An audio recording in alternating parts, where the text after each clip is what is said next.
jauh berjalan banyak dilihat, dan pengalaman adalah guru yang paling bijaksana. Pantang seorang muslim jatuh 2 kali di tempat yang sama. Hari ini lewat sini jatuh, pantas belum pengalaman. Besok lewat situ lagi jatuh lagi, goblok amat. Si amat saja tidak goblok. Kita mau bicara keagungan Ramadan yang ditandai 3 hal. Pertama, Ramadan dipilih oleh Allah menjadi bulan tempat di mana pertama kali diturunkan Al-Quranul Karim, kitab suci kita, imam kita, pedoman utama dalam melaksanakan berbagai kegiatan hidup. Pertama, ia berisi akidah yang tujuannya menyelamatkan manusia dari ketergantungan kepada benda, menyelamatkan manusia dari kemusyrikan, baik syirik yang jali maupun syirik yang khafi. Syirik jali itu syirik terang-terangan, nyata-nyata menyembah berhala, nyata-nyata meyakini Tuhan lebih dari satu. Kalau gitu insya Allah kita aman. Tapi ada syirik khafi, syirik yang tersembunyi, menjadikan yang selain Allah sebagai tujuan akhir dari seluruh kegiatan hidup. Itu syirik khafi. Saya sejak pakai cincin ini rezeki lancar. Cincin. Saya sejak pakai gesper ini, jangan anak gadis, nenek-nenek ngelihat saya lemes. Gesper. Ini sejak ada perkutut di rumah ini, bisnis bagus. Perkutut. Kalau komputer lebih kita kagumi dari Allah, itulah berhala kita. Kalau pangkat lebih kita utamakan dari Allah, itulah berhala kita. Kalau ilmu lebih kita kagumi daripada Allah, itulah berhala kita. Quran membebaskan manusia dari ketergantungan kepada benda, membersihkan keyakinan, meluruskan tauhid dengan konsep akidah. Lalu sisi yang kedua, syariat untuk mengatur kehidupan sesama manusia.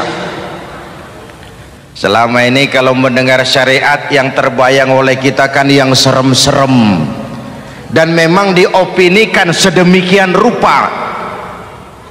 Padahal watak syariat itu pertama, al-musawat bainan nas fi takalifil ahkam. Ini watak syariat Islam. Semua manusia sama dalam berhadapan dengan hukum Allah. Semua manusia sama. Bukankah ini yang kita perjuangkan dengan tuntutan keadilan? Supaya di republik ini jangan ada warga negara kelas 1. Supaya di republik ini jangan ada yang kebal hukum. Supaya di republik ini hukum jangan seperti pisau, tajam ke bawah tapi tumpul ke atas. Syariat mengajarkan al-musawat bainan nas fi takalifil ahkam. Semua manusia sama dalam berhadapan dengan hukum Allah. Ketika mengajarkan orang beramal, Rasulullah kepada putri kesayangan beliau sendiri berkata, "I'mali ya Fatimah, i'mali fa inni la ughni anki minallahi syai'a." Fatimah, beramal kau. Fatimah sholat, Fatimah puasa, Fatimah haji. Kalau kau tidak beramal, aku ayahmu Rasulullah tidak akan sanggup membelamu di akhirat nanti. Inilah watak syariat. Tidak mentang-mentang anak kesayangan lalu ada jaminan, sudah Fat, kamu nggak sholat nggak apa-apa, nanti di akhirat ada papi. Tidak. Semua manusia sama dalam berhadapan dengan hukum. Andai kata Fatimah putri Muhammad mencuri, tidak usah orang lain, Muhammad sendiri yang akan memotong tangannya. Bukankah keadilan macam ini yang kita harapkan? Cuma sayang selama ini banyak kita mengenal Islam seperti orang buta kenal gajah. Ada 3 orang buta dilepas ke kebun binatang, disuruh kenal gajah. Saya yakin laporannya lain-lain. Orang buta pertama bilang, "Pak, gajah tipis lebar kayak kipas." Kenapa? Dia baru pegang telinganya. Orang buta kedua ngotot, "Goblok itu, Pak. Yang betul saya, gajah kecil panjang kayak ular." Kenapa? Yang dia pegang ekornya. Orang buta ketiga lebih marah, dua-duanya tolol, Pak. Yang betul itu saya, gajah tinggi besar seperti pohon kelapa. Karena yang dia pegang kakinya. Beginilah kita mengenal Islam, seperti orang buta kenal gajah. Frame of reference, kacamata pandangannya tidak total. Baru kenal kaki gajah sudah sok tahu gajah, baru kenal telinga gajah sudah sok kenal gajah. Kemana-mana pidato, "Saudara-saudara, gajah tipis lebar kayak kipas." Buat orang yang belum kenal gajah, dia menyesatkan. Buat orang yang sudah tahu gajah, senyum di kolom. "Oh, kau baru kenal kupingnya kok." Begitulah kadang-kadang kita baca Quran, ayatnya yang keras, kesannya Islam itu sangar, Islam itu sadis, Islam itu perang. Di sisi lain ada yang adem, sejuk, lalu lahir generasi feminim. Buat saya yang terpenting semua kita perlu. Rasul mengajarkan, "La takun ratban fatuksara wa la yabisan fatuksara." Jangan lemah, nanti kau diinjak orang, tapi jangan keras, nanti kau dipatahkan orang. Hadirin yang saya hormati, lalu syariat juga punya at-tadrij fit tasri', tahapan dalam melaksanakan syariat. Oleh karena itu, Ramadan yang keagungannya ditandai dengan turunnya Al-Quran harus jadi momentum kembalinya kita kepada Al-Quran. Quran itu imam, kita ini makmum. Saya mau tanya, imam ikut makmum apa makmum ikut imam? Makmum ikut imam apa imam ikut makmum? Makmum ikut imam. Kalau Quran imam dan kita makmum, kita ikut Quran, jangan Quran diminta ikut kita. Imam ruku, kita ruku. Imam sujud, kita sujud. Imam i'tidal, kita i'tidal. Ke barat kata Quran, ke barat kita berangkat. Ke timur kata Quran, ke timur kita menuju. Halal kata Quran, ambil. Haram menurut Quran, tinggalkan. Kalau dia imam dan kita adalah makmum, mari berimam kepada Al-Quranul Karim. Yang kedua, keagungan Ramadan ditandai dengan perintah melaksanakan ibadah puasa. Para ulama menyebut puasa itu ibadah sirriyah, ibadah rahasia, ibadah abstrak, tidak ada unsur sugesti.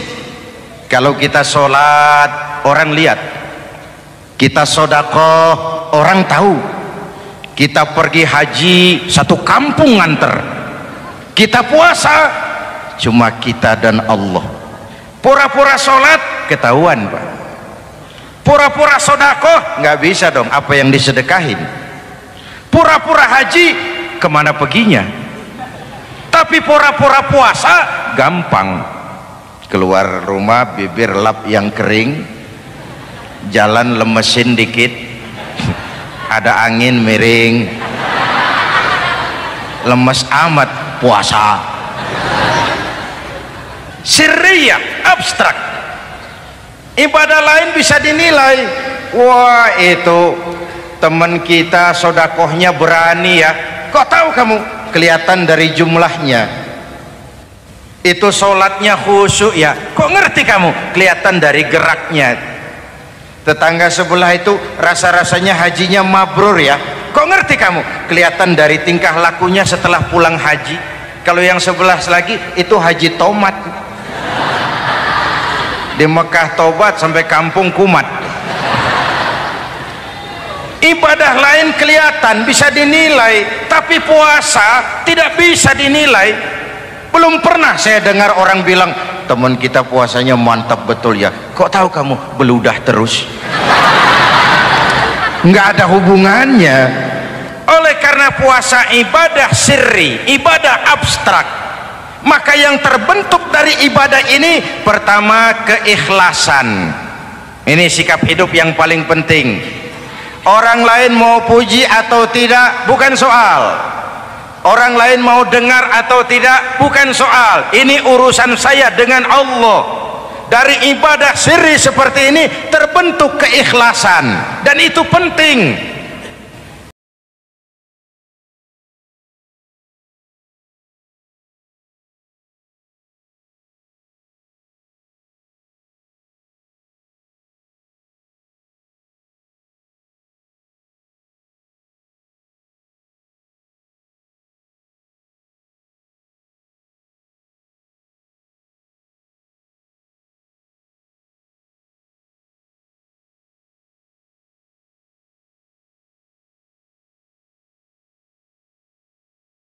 Beramal ikhlas.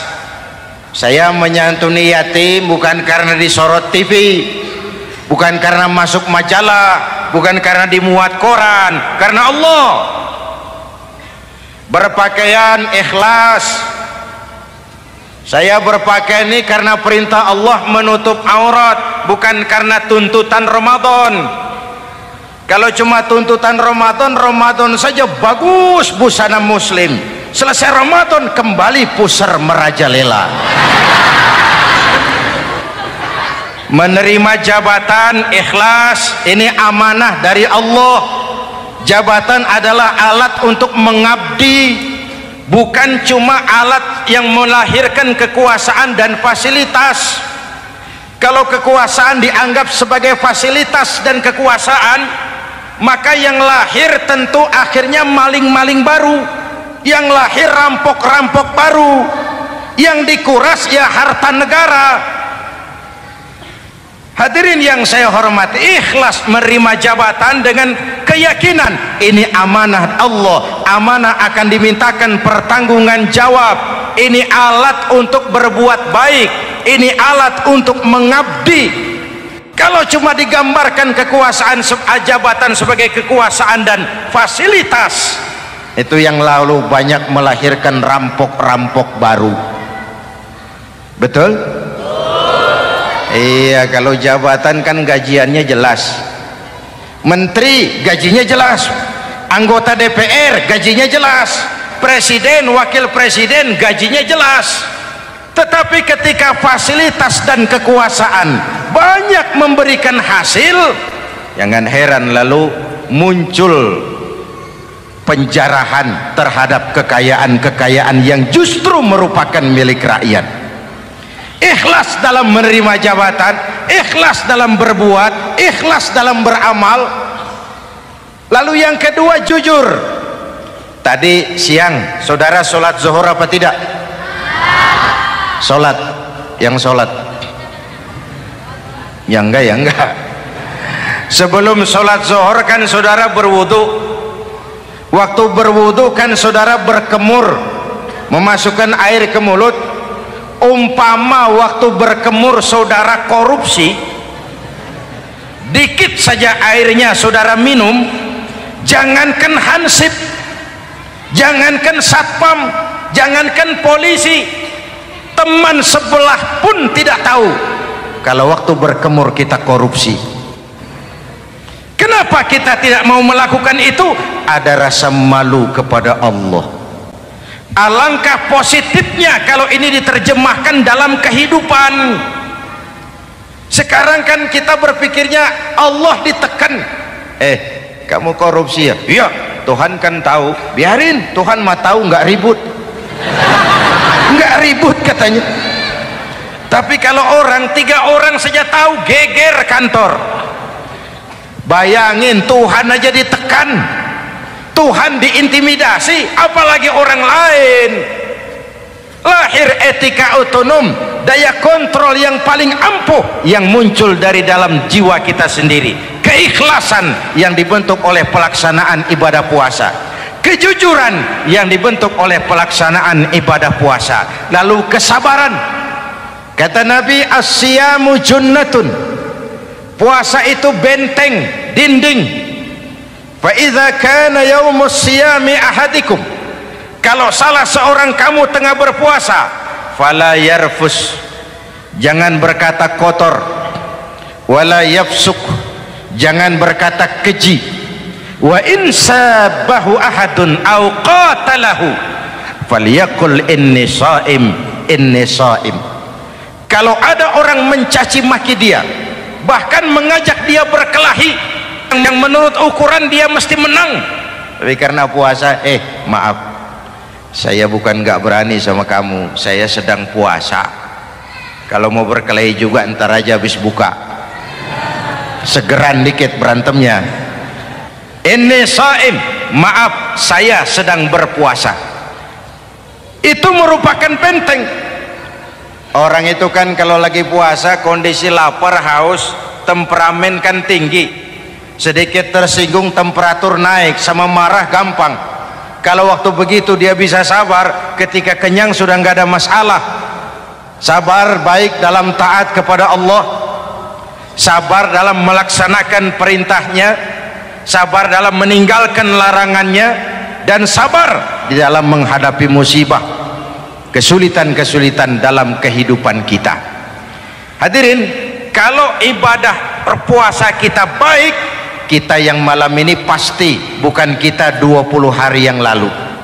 Kita yang malam ini, kita yang sudah ditempa oleh penggojologan Ramadan, ditempa oleh kawah candra di mukanya Ramadan, sehingga membias dalam pembentukan pribadi.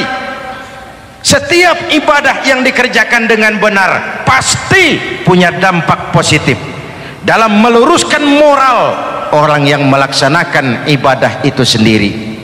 Jangan sampai terjebak kepada rutinitas ritual. Akhirnya seperti yang sering saya ungkapkan, sholat rajin, maksiat tekun, baca Quran mau, fitnah orang hobi, sedekah ya sedekah tapi nyolongnya lebih gede dari sedekahnya. Sedekahnya cuma untuk ngumpetin korupsinya. Akhirnya jadi lipstik, akhirnya jadi dekorasi.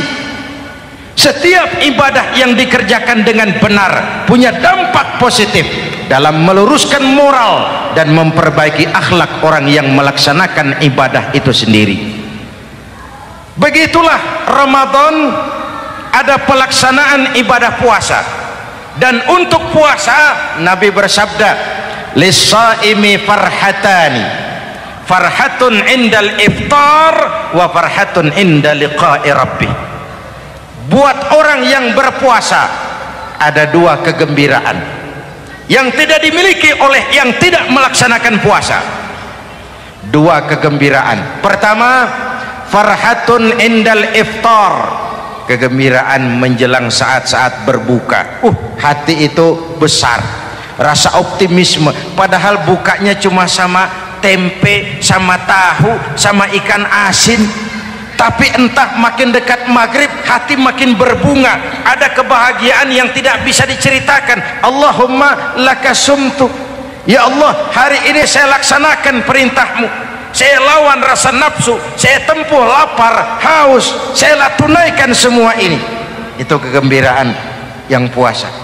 Yang kedua, wa farhatun inda liqa'i rabbih, kegembiraan kedua nanti di akhirat pada saat bertemu dengan Allah Subhanahu wa ta'ala. Masuk surga nikmat, bertemu Allah jauh lebih nikmat. Hadirin yang saya hormati, bahkan di surga ada sebuah pintu yang khusus disiapkan bagi orang-orang yang melaksanakan puasa. Tidak bisa masuk ke pintu itu kecuali orang yang puasa, dan pintu itu disebut pintu Rayyan, Babur Rayyan, pintu Rayyan yang hanya boleh dimasuki orang-orang yang melaksanakan ibadah puasa. Hadirin, lalu yang berikutnya ibadah puasa ganjarannya abstrak. Kalau ibadah lain kita bisa lihat itu, sholat berjamaah pahalanya begini, haji kalau mabrur pahalanya begitu, sodakoh pahalanya begini. Puasa Allah cuma bilang as-siyamu li wa ana ajzibi, puasa untukku dan aku yang membalasnya. Berapa besar balasan Allah tidak diberitahu. Artinya apa? Kalau saudara kerja, mandor bilang, mas kau kerja sama saya, gajimu sebulan 5 juta, ketahuan sebulan 5 juta, kita kan bisa kong kaling kong, ada mandor rajin, tidak ada mandor kendor, pokoknya jatah 5 juta. Tapi kalau mandor cuma bilang, mas kau kerja sama aku, soal gajimu nanti aku yang atur, berapa besarnya nggak dikasih tahu. Aturan seperti ini harusnya membuat kita kerja lebih hati-hati. Sebab apa? Mungkin gaji kita sama saja 5 juta kalau kerja biasa-biasa, mungkin jauh lebih besar kalau pekerjaan memuaskan, mungkin tidak digaji sama sekali kalau pekerjaan sembarangan. Tidak dijelaskannya gambaran pahala puasa menjadi sugesti untuk melaksanakan ibadah puasa ini dengan sebaik-baiknya. Hadirin yang saya cintai, yang ketiga soal keagungan Ramadan ini.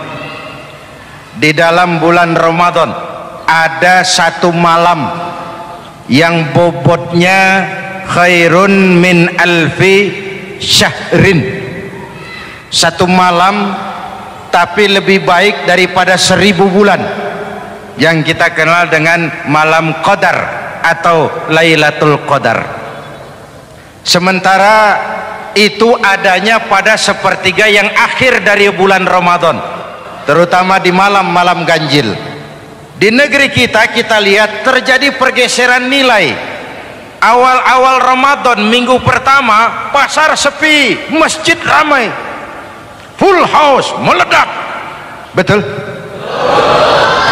Padahal Rasul memberikan contoh, kalau sudah masuk sepertiga yang akhir Ramadan, beliau sing-singkan lengan baju, hamparkan sajadah, lebih banyak di masjid daripada di rumah. Itu baginda Rasul. Sing-singkan lengan baju, hamparkan sajadah, lebih banyak di masjid daripada di rumah. Hadirin yang saya hormati, di situ makna meraih kemenangan. Karena itu lebaran lain dengan Idul Fitri. Lebaran siapa saja boleh ikutan, tapi Idul Fitri milik orang yang melaksanakan ibadah Ramadan dengan baik. Nah, saya kembali kepada Lailatul Qadar. Semua kita, kecil atau besar, sengaja atau tidak, khilaf atau terpaksa, pasti punya yang namanya dosa. Di sini semua yang hadir nih, include saya, apa ada yang tidak punya dosa? Ayo, jujur. Apa ada di antara kita di sini yang nggak punya salah? Apa ada yang nggak punya dosa? Setiap kita, kecil, besar, sedikit, banyak, terlupa, terpaksa, pasti punya salah. Sekarang kalau mau hitung dagang, kita diberi umur 65, 40 tahun penuh dosa, lalu taubat 25 tahun. Menurut neraca hukum dagang belum seimbang. Dosa 40 tahun ditebus taubat 25 tahun menurut neraca hukum dagang. Untung Allah tidak dagang-dagangan kepada kita. Di Ramadan ini Allah ngobrol pahala. Di Ramadan ini Allah membuka pintu rahmah yang seluas-luasnya. Sampai-sampai ada hadis qudsi, "Lau amiltumul khataya hatta mala'atis sama thumma nadimtum fataballahu alaikum." Kalaupun kamu berbuat dosa, penuh langit dengan dosamu, kemudian kamu menyesal dan bertaubat, Allah pasti akan menerima taubatmu. Hadirin yang saya hormati, inilah momentum Ramadan, saat dimana kita melakukan pemutihan diri. Masih ingat cerita dalam kitab Durratun Nasihin? Saya ulang lagi cerita ini untuk sugesti. Ada buajingan tengik pernah membunuh 99 orang. Satu saat hidayah datang kepadanya, terniat ingin bertaubat. Dicarinya seorang ustadz, ketemu ustadz kepala ngajar. Ustadz, ya apa? Saya mau taubat, diterima apa tidak taubat saya? Emangnya dosa kamu apa? Saya pernah membunuh 99 orang ustadz. Ustadznya melotot, wih, banyak amat. Nggak segampang itu nyawa hak prerogatif Allah, cuma Allah yang berhak ngambil. Membunuh tanpa alasan yang benar dosa besar, dosamu kelewat banyak mas. Nggak bisa. Dia ponis lebih dulu kayak surga milik bapak moyangnya. Ini preman kita pikir ini ustadz saya niat baik-baik kok ngomongnya nggak enak. Daripada 99 tanggung, saya lempengin aja nih urusan. Dibabat lagi ustadz, tamat, selesai, pas, cepet. Niat taubatnya masih terus, dia mengembara sampai ketemu seorang ustadz yang bijak. Waalaikumsalam ustadz. Assalam. Ada apa? Ustadz, saya mau taubat, diterima apa enggak sih? Oh, sebelum mentari terbit dari sebelah barat, sebelum nafasmu sampai di tenggorokan, Allah akan menerima taubatmu. Boleh jadi dosamu besar, tapi ampunan Allah lebih besar dari dosamu. Begitu Ustaz. Iya. Cuman ngomong-ngomong dosamu apa sih? Ustaz, saya sih tadinya cuma bunuh 99 orang. Terus ada Ustaz ngomongnya nggak enak, jadi saya cukupin 100. Oh, taubatmu diterima asal benar-benar. Cuma begini saja, kampungmu kampung brengsek tuh, lingkunganmu nggak sehat. Kalau kau pulang ke sana lagi, niat taubatmu bisa lentur dan luntur. Kamu pindah saja, hijrah ke kampung lain yang lebih baik. Baik Ustadz, makasih. Wah, ngepak koper, pindah. Belum sampai ke kampung yang dituju, ajal datang merenggut nyawa.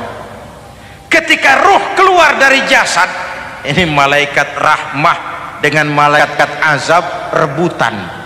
Kata malaikat rahmah, ini jatah saya, orang ini sudah taubat, tempatnya di surga. Kata malaikat azab, nanti dulu, taubat si taubat 100 bagaimana urusannya? Bertengkar. Akhirnya Allah mengutus malaikat Jibril, kau adili. Kata Jibril, ukur sajalah mana yang lebih dekat, kampung yang dituju atau kampung yang ditinggalkan. Ketika diukur, kampung yang dituju lebih dekat dari kampung yang ditinggalkan. Kata Jibril, dia jatah malaikat rahmah, taubatnya diterima Allah. Nah, kalau mendengar riwayat seperti ini, jangan diartikan bahwa untuk taubat mesti membunuh 100 orang. Ini harus diartikan bagaimanapun besar dosa dan kesalahan yang kita lakukan, jangan putus asa dari rahmat Allah. Sebaliknya, bagaimanapun banyak kebaikan yang kita kerjakan, jangan puas hati dan sombong diri. Kita belum tahu akhir perjalanan hidup ini. Kita hanya berbuat dan berbuat. Kepastian itu haknya Allah. Ada yang masuk neraka karena menyiksa kucing, ada yang masuk surga walaupun sudah membunuh 100 orang. Bahkan kalau nanti saudara di surga ketemu orang-orang soleh, saudara nggak usah kaget, itu memang tempatnya di surga. Saudara akan kaget nanti kalau di surga ketemu pelacur masuk surga. Penasaran, saudara samperin, Mbak Yu, iya mas, Sampean ada di sini, apa Allah nggak salah wesel ini? Iya mas, saya ini ada di surga sini. Padahal waktu di dunia dulu saya ini siapa mas tahu kan? Oh, mas juga langganan kan waktu itu.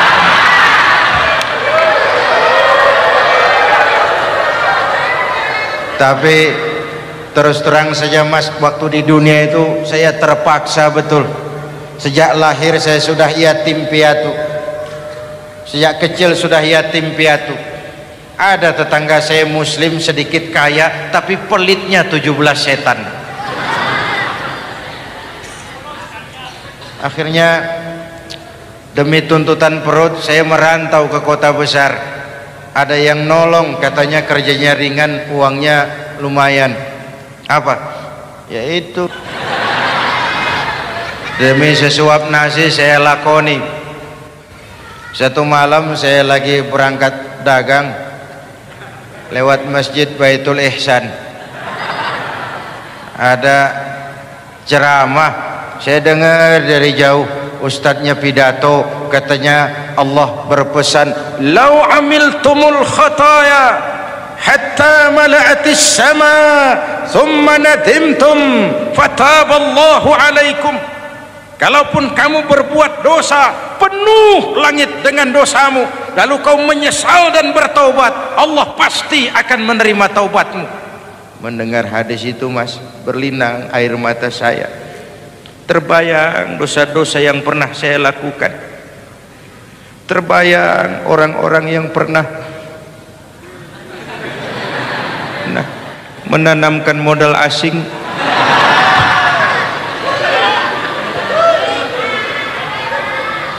Dikala itu hidayah datang, saya niat taubat pulang kampung mas, mudik, lagi ngepak koper mau mudik, tamu datang, saya bilang mulai malam ini saya berhenti dagang.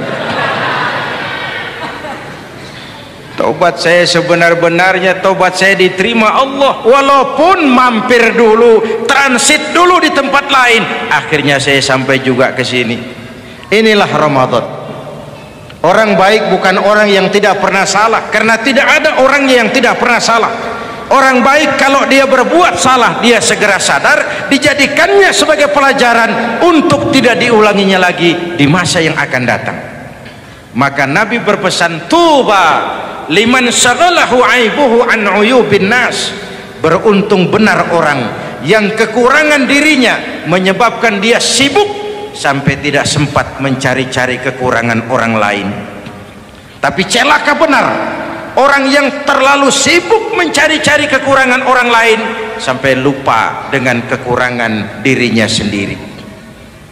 Hadirin, karena itu menurut Al-Imamul Ghazali, Lailatul Qadar itu malam istimewa, adanya pada sepertiga yang akhir di malam-malam ganjil, 21, 23, 25, 27, 29. Tetapi yang ingin mendapatkan Lailatul Qadar harus berjaga-jaga sejak awal Ramadan.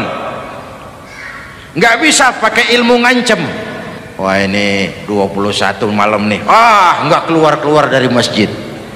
22 libur, 23 absen lagi. Nggak bisa seperti itu.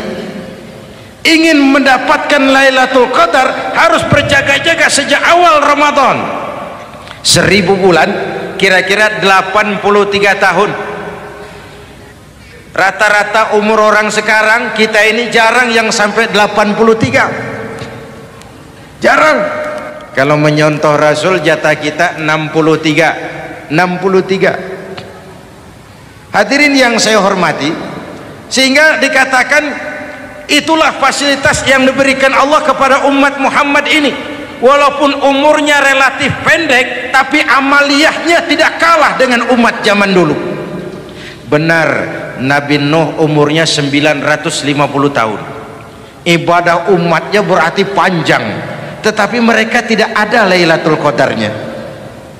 Benar, Nabi Adam umurnya panjang, 2000 tahun, umatnya rata-rata sekian, tetapi tidak ada nilai tambah yang diberikan Allah kepada mereka. Kita umat Muhammad ini umur relatif pendek, Kalau nyontoh Nabi 63 tahun, betul.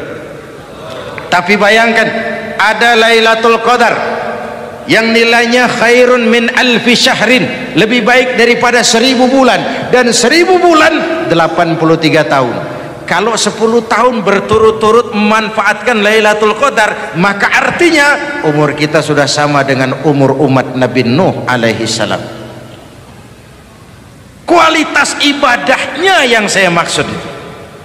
Tugas kita memanfaatkan peluang-peluang seperti ini dan mengisinya dengan berbagai kegiatan-kegiatan ibadah, mumpung Allah menyediakan itu buat kita bersama. Tahun depan nggak ada jaminan kita ketemu Ramadan lagi.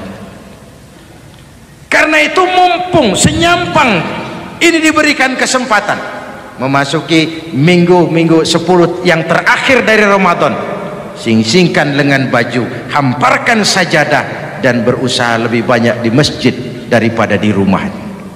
Hadirin yang saya hormati, dari pembicaraan singkat yang saya sampaikan, Ramadan menjadi agung oleh karena 3 hal. Pertama, ia dipilih menjadi bulan tempat di mana pertama kali diturunkan ayat-ayat suci Al-Quran. Karenanya Ramadan disebut juga sebagai Syahrul Quran, bulan Al-Quran. Karenanya Ramadan juga kita lebih intens memasuki kehidupan Al-Quran sebagai makmum dan kita sebagai imam. Jika Quran adalah imam dan kita adalah makmum, maka konsekuensinya makmum harus ikut imam, bukan imam yang ikut makmum. Yang kedua, keagungan Ramadan ditandai dengan pelaksanaan ibadah puasa. Setiap ibadah yang dikerjakan dengan benar pasti punya dampak dalam memperbaiki moral, meluruskan akhlak orang yang melaksanakan ibadah itu sendiri. Maka bulan suci Ramadan menjadilah kawah candra di muka, menjadi bulan training, bulan latihan. Saya sering ibaratkan, Mike Tyson masuk latihan, keluar latihan, tinjunya makin hebat. Hewitt masuk latihan, keluar latihan, tenisnya makin canggih. Zinedine Zidane masuk latihan, keluar latihan, sepak bolanya makin hebat.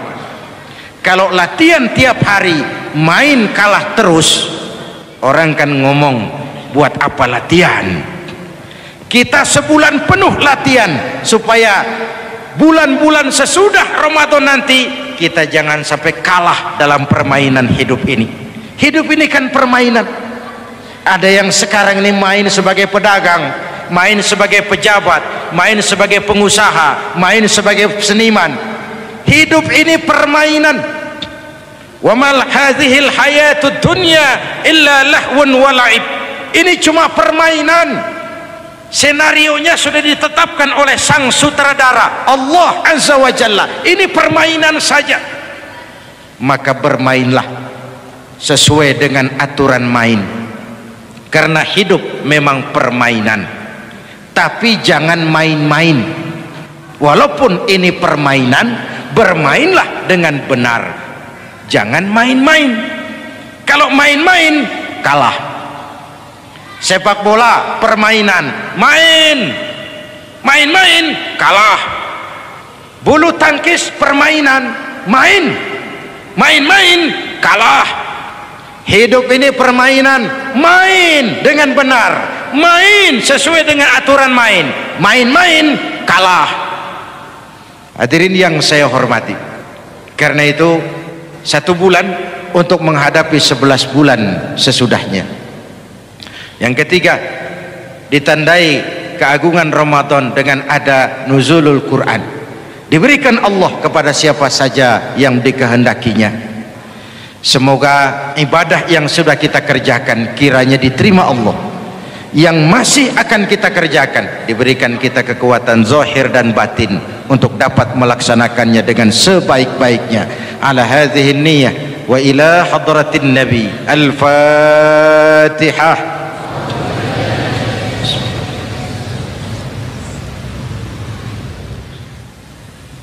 Bismillahirrahmanirrahim. Alhamdulillahi rabbil alamin. Allahumma salli wa sallim mubarak ala sayyidina Muhammadin wa ala alihi wa sahbihi ajma'in.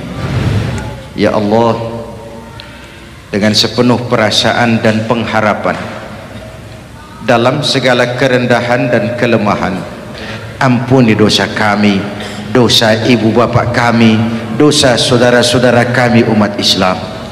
Kalau selama ini lebih banyak lalai kami dari ingat kami, lebih banyak keluhan kami dari syukur kami, lebih banyak marah kami dari sabar kami, tunjuki kami jalan-Mu yang lurus, yang apabila kami berpijak di atasnya, tidaklah kami akan tersesat buat selamanya.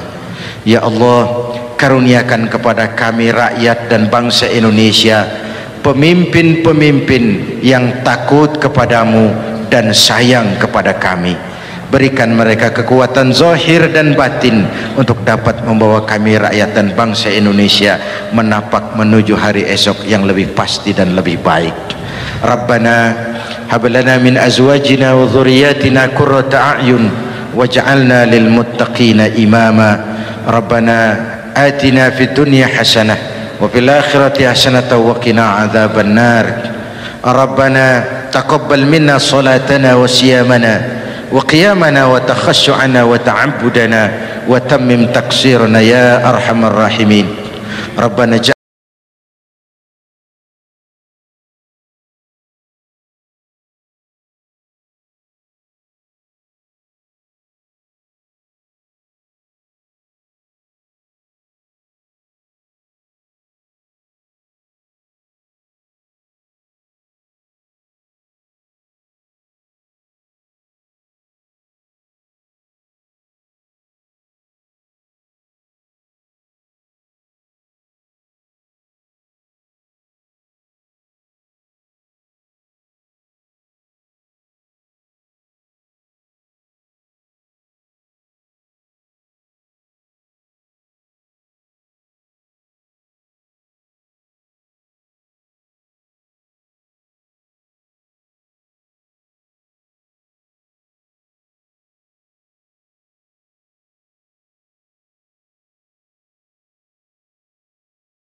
alamin.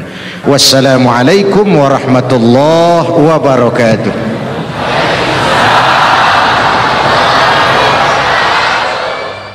Ya Sayyidi ya Rasulullah,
يا من له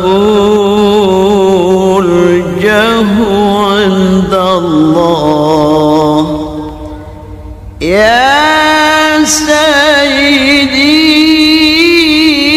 يا رسول الله يا من له الجاه عند الله إن المسيئين قد جاءوا لذنب